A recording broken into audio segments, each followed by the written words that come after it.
Bonjour, je m'appelle Laura Andrès, je suis collaboratrice scientifique projet et innovation auprès des transports publics fribourgeois. Depuis décembre 2020, 10 nouveaux véhicules ont rejoint notre flotte de bus. Il s'agit de trolleybus à batterie. Ces nouveaux véhicules ont été achetés pour remplacer les anciens bus bimodes qui arrivent à la fin de leur durée de vie et qui circulaient principalement sur la ligne 1 de l'agglo, reliant ainsi Marly aux portes de Fribourg. À terme, potentiellement, ces bus pourraient aussi rouler sur les lignes 2, 3 et 6 de l'agglo. Contrairement aux bus bimodes, les trolleybus à batterie circulent à 100% grâce à l'énergie électrique, d'une part en utilisant les lignes de contact existantes et d'autre part, ils disposent d'une batterie avec une autonomie suffisante pour circuler sur les tronçons non électrifiés.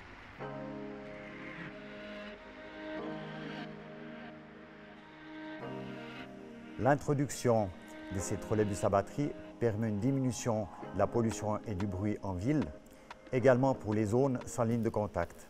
Il contribue à un réel gain de confort tant pour les riverains que pour les voyageurs. L'énergie électrique consommée à la place du carburant et du courant certifié vert d'origine hydraulique se chiffre à 1 700 000 kWh par année avec l'horaire actuel. Grâce à la batterie et à la traction électrique, il est possible d'économiser 800 tonnes de CO2 par année, ce qui correspond à 300 000 litres de carburant diesel par année pour la ligne concernée. Über Nacht werden die Batterien der Busse durch externe Ladegeräte wieder zu 100% geladen. Somit können die Busse am Morgen das Depot verlassen mit einer Batteriekapazität von 100%. Wichtig und interessant für den Fahrer ist die Anzeige, wie viel Kapazität die Batterie hat, wie viel durch das Bremsen zurückgewonnen werden kann und wie viel vom Netz auf die Batterie gespeisen wird.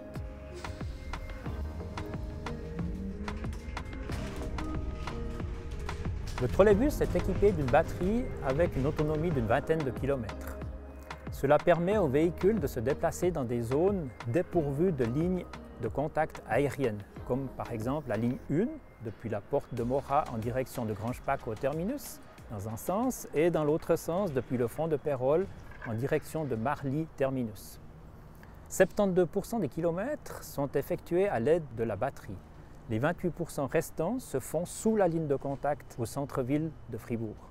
C'est sous la ligne de contact que le trolleybus recharge sa batterie. Cela signifie une consommation plus importante d'électricité au centre-ville, d'où un renforcement nécessaire de la ligne de contact dans certains secteurs et notamment l'augmentation de puissance de certaines sous-stations. Autre fait intéressant, la totalité de l'énergie de freinage est récupérée dans la batterie, ce qui permet une économie de l'ordre de 15% sur la consommation électrique du bus.